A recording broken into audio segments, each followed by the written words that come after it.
Mga master, okay lang bang? Huwag niyong skip ang mga ad sa aking mga video kung okay lang mga master. Salamat sa solid na suporta po. Yon, what's up mga masters? Nandito na naman tayo sa panibagong araw, panibagong kabanata na naman ang pagsasama-samahan natin ngayon guys.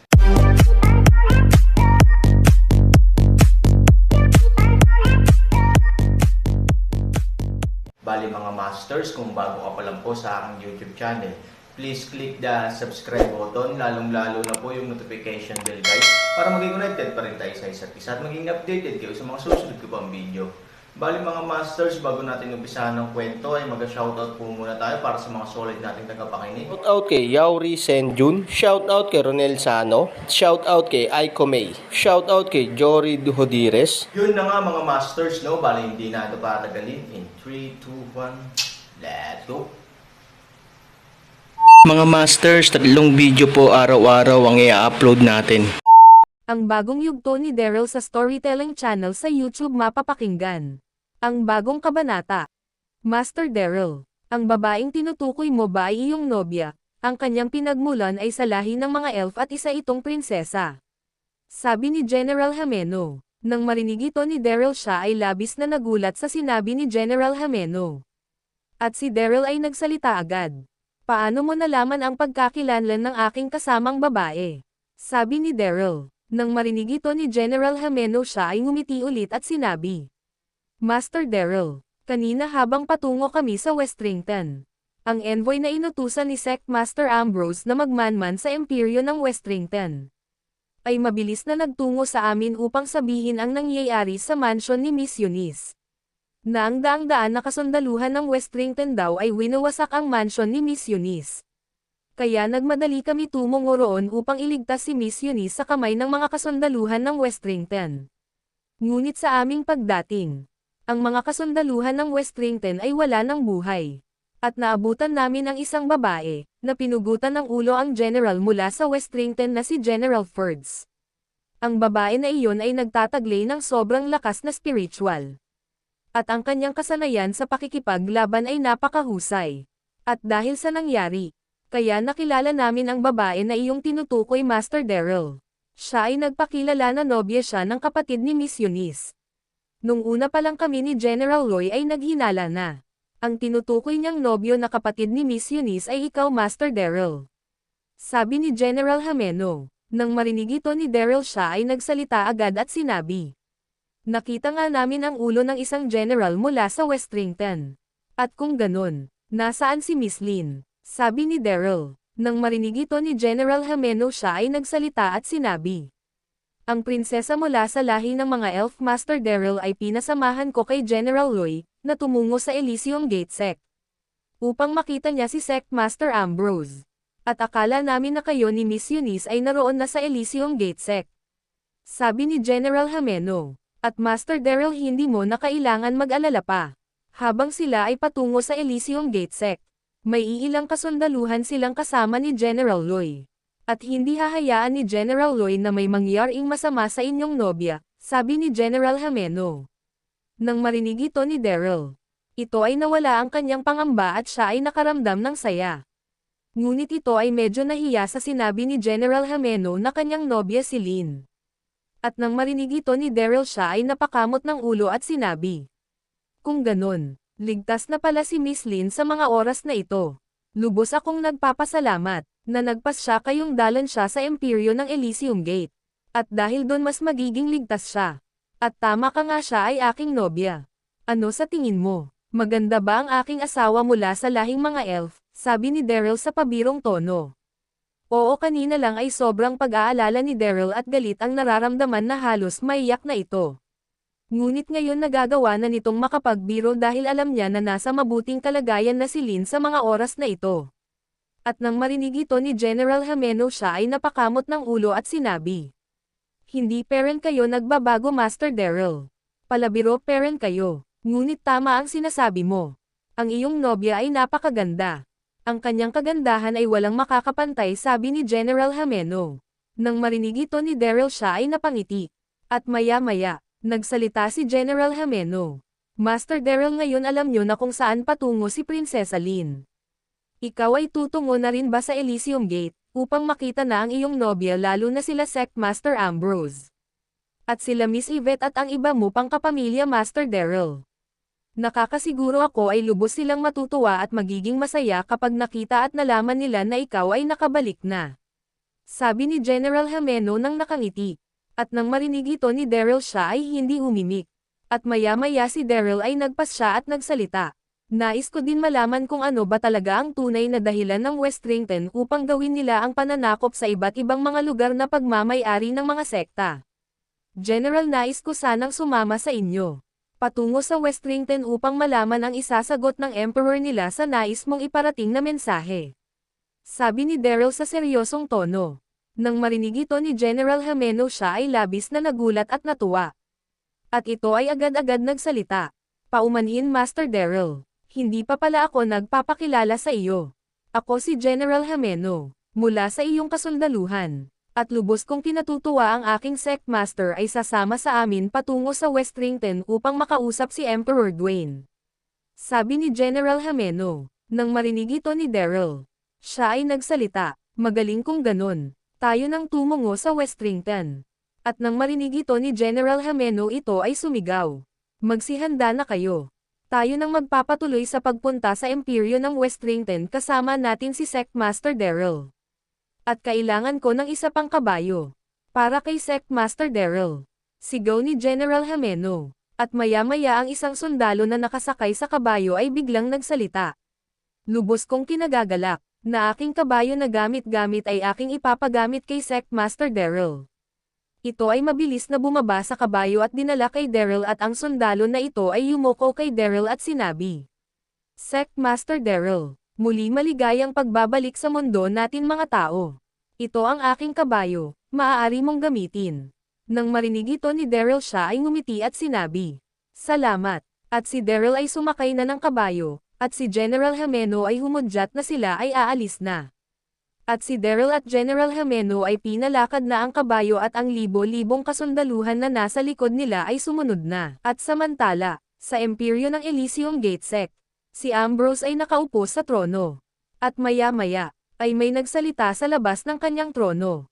Sect Master Ambrose, ang envoy na iyong pinadala sa Westrington ay nandito. Nais daw kayong makausap, sabi ng isang sundalo na nagbabantay sa labas. At nang marinig ito ni Ambrose siya ay nagsalita. Papasukin mo siya, sigaw ni Ambrose. At ang sundalo mula sa labas ay dahan-dahan binuksan ang pinto at ang envoy ay mabilis na pumasok. At nang makita ni Ambrose ang envoy na ito siya ay nagsalita. Ano ang sinadya mo rito? Bakit ka bumalik? May mahalaga ka bang mensahe na dapat iparating sa akin? Sabi ni Ambrose. Nang marinig ito ng envoy siya ay nagsalita. Sect Master Ambrose. Nais ko sana sa iyong sabihin na ang mansion ni Miss Eunice ay sinalakay ng mga kasundaluhan ng Westrington. Daan-daang kasundaluhan ang lumusab sa mansion ni Miss Eunice. Sabi ng envoy. Nang marinig ito ni Ambrose siya ay sobrang nagulat. Ano? Ang kasundaluhan ng Westrington ay nilusob ang mansion ni Auntie Eunice. Bakit sa anong dahilan? Bakit naglakas loob ang Westrington na idamay ang mansion ni Auntie Eunice sa kanilang nais na sakupin? Sabi ni Ambrose sa galit na tono. Nang maramdaman ng envoy ang galit na nararamdaman ni Ambrose ito ay medyo kinabahan at nagpatuloy sa pagsisalita. Sect Master Ambrose, hindi ko alam ang dahilan kung ano ang dahilan ng Westrington upang magpadala ng daan-daang kasundaluhan nila para wasakin ang mansion ni Miss Eunice. Nang makita ko na lang ang mga kasundaluhan ng Westrington sila ay patungo na sa mansion ni Miss Eunice. At ito ay aking sinundan. Nakita ko kung paano nila wasakin at patayin ang mga tagabantay ni Miss Eunice. Lalo na ang mga kasambahay na nasa loob ng mansion. Wala silang tinayra na buhay. Sabi ng envoy kay Ambrose. Nang marinig ito ni Ambrose ito ay napatayo sa kanyang trono, at ito ay hamampes sa kanyang kinauupuan. Masyado nang masama ang ginagawa ng Westrington. Pati ang mansion ni Auntie Eunice ay kanilang sinira. Sigurado akong may mabigat na dahilan kung bakit nila ito ginagawa. At sa iyong pagkakasabi, ang aking auntie ba ay nasa kanyang mansion sa mga oras na iyon? Sabi ni Ambrose, tuldok, nang marinig ito ng envoy. Siya ay agad na nagsalita at sinabi, Oo Master Ambrose, si Miss Eunice ay nasa loob ng mansion. sa oras na lusubin ng mga kasundaluhan ng Westrington ang kanyang mansion. Sabi ng envoy. Nang marinig ito ni Ambrose mas lalo siyang nagalit at sumigaw. Kung ganon, kasama sa napaslang sa loob ng mansion si Auntie Eunice. Sigaw ni Ambrose. At ito ay aalis na sana upang tumungo sa Westrington at dalan ang lahat ng kasundaluhan ng Elysium Gate upang wasakin at patayin si General Dwayne. Walang hiya ka General Dwayne. Pinatay mo ang aking auntie. Sigaw ni Ambrose. At ang envoy ay mabilis na pinigilan ito at sinabi. Sect Master Ambrose, si Miss Eunice ay nakaligtas. Nang marinig ito ni Ambrose siya ay napatigil at tumingin ulit sa envoy at sinabi. Tama ba ang aking narinig?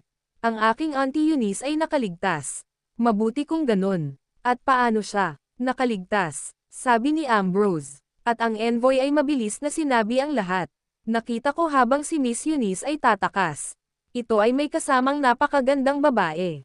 At tingin ko ito ay nagmula sa ibang mundo. Hindi ito siyang tao. Ang kanyang kagandahan ay parang isang diwata. Sabi ng envoy. Ngunit, nang aalis na sila Miss Eunice, mabilis silang pinalilibutan ng mga kasundaluhan mula sa Westrington.